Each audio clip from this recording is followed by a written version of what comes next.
नमस्कार और साक्षी news centre और आप सभी का स्वागत है।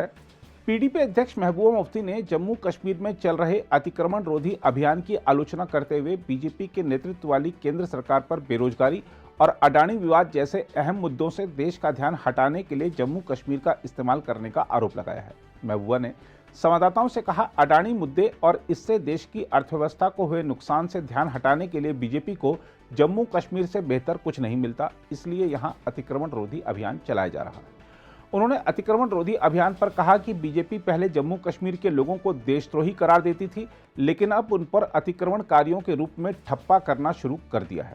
जम्मू कश्मीर को राज्य का दर्जा बहाल करने के बारे में केंद्रीय गृह मंत्री अमित शाह की टिप्पणी के बारे में पूछे जाने पर पूर्व मुख्यमंत्री महबूबा मुफ्ती ने कहा, वह बयान नहीं देते, जुमला करते हैं।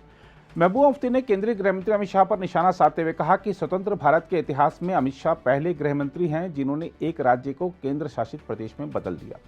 इसके अलावा बीबीसी के दफ्तरों पर आयकर विभाग की कार्रवाई पर उन्होंने कहा कि इससे देश की प्रतिष्ठा को गंभीर नुकसान होगा। तो आज बीबीसी जो दुनिया में एक बहुत ही ज़्यादा मोतबर, बहुत ही क्रेडिबल न्यूज़ एजेंसी मानी जाती है, और ख़ासकर जब उन्होंने वो जो डॉक्यूमेंट्री बनाई गुजरात राइट्स पे, उसके बाद उन पे इस तरह का रेड होना, तो ये पूरी दुनिया में जो है हिंदुस्तान की साख को ज़ख्म पहुंचाते हैं, बदनाम करते हैं।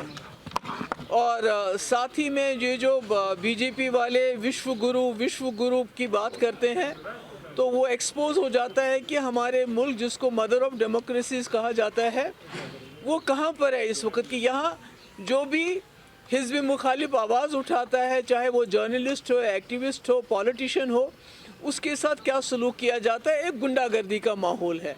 मगर ये गुंडागर्दी जो है ये जम्मू कश्मीर से शुरू हुई, और अनफॉर्चुनेटली उस वक्त जो पूरे मुल्क की, चाहे वो नेशनल इंटरनेशनल जो न्यूज़ एजेंसीज थी, उन्होंने खामोशी इख्तियार की जब हमारे जर्नलिस्ट के साथ जुल्म हुआ। आज उनके साथ ये वही रिपीट हो रहा है जो हमारे साथ पिछले 3-4 साल से की। जम्मू कश्मीर में इन्होंने बंदूक के बलबूते पे हर चीज़ कर रहे हैं। हर चीज़ को जो है they are enforcing everything through the barrel of gun. They have threatened people into silence through the barrel of gun. तो हिंदी का भी वही है कि जो हमारी असली लैंग्वेज है यहाँ उर्दू, हमें हिंदी से कोई दुश्मनी नहीं है, मगर जो हमारी अपनी लैंग्वेज है, being a Muslim majority state, हमारी अपनी लैंग्वेज उर्दू है, तो उसके बजाय आप हिंदी पढ़ाते हैं। अगर इनमें दम है तो साउथ में ये करके दिखाएं, वहाँ तो घबराते हैं हिंदी का नाम लेने से। और यहाँ जो है जो सारा वो माइट इज़ राइट के बलबूते पे चलता है। उनका तो ऑन रिकॉर्ड है, जब उनसे पूछा गया कि आपने कहा था 15 लाख रुपए हर गरीब के अकाउंट में जाएगा, 2 करोड़ रुपया हर साल लोगों को मिलेंगी, उन्होंने कहा इलेक्शन में ऐसे जुमले कहे जाते हैं। तो ऐसे में उनकी बात का मैं क्या जवाब दूं कि स्टेटहुड, पहले मुझे बताइए, जो हिंदुस्तान की हिस्ट्री में पहले ऐसे होम मिनिस्टर हैं जिन्होंने एक स्टेट को स्टेट से यूनियन टेरिटरी बना दिया।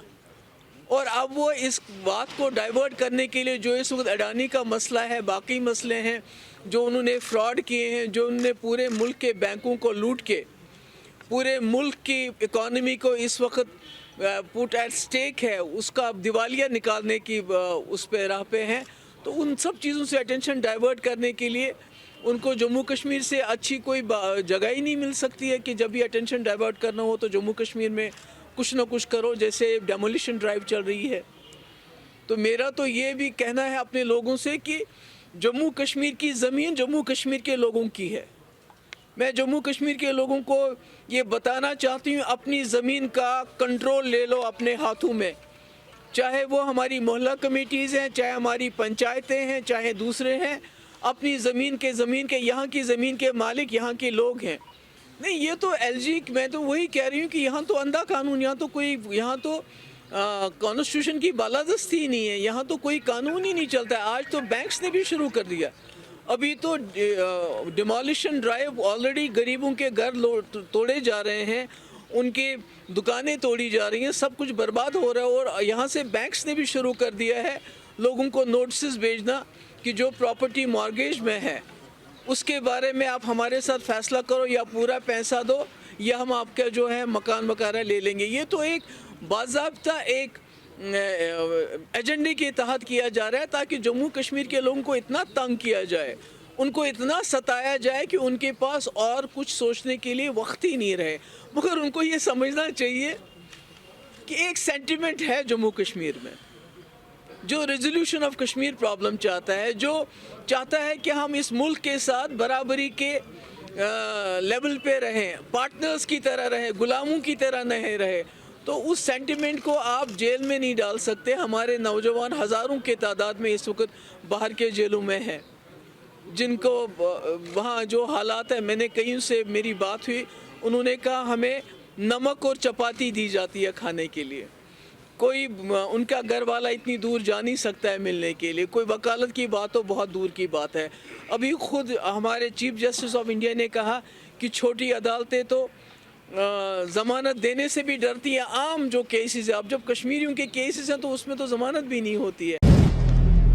अगर आप भी लेना चाहते हैं देश दुनिया की तमाम जानकारी तो आज ही सब्सक्राइब करें हमारे चैनल को। साथ ही नीचे दिए बेल आइकन को जरूर दबाएं ताकि हर अपडेट आप तक पहुंच सके।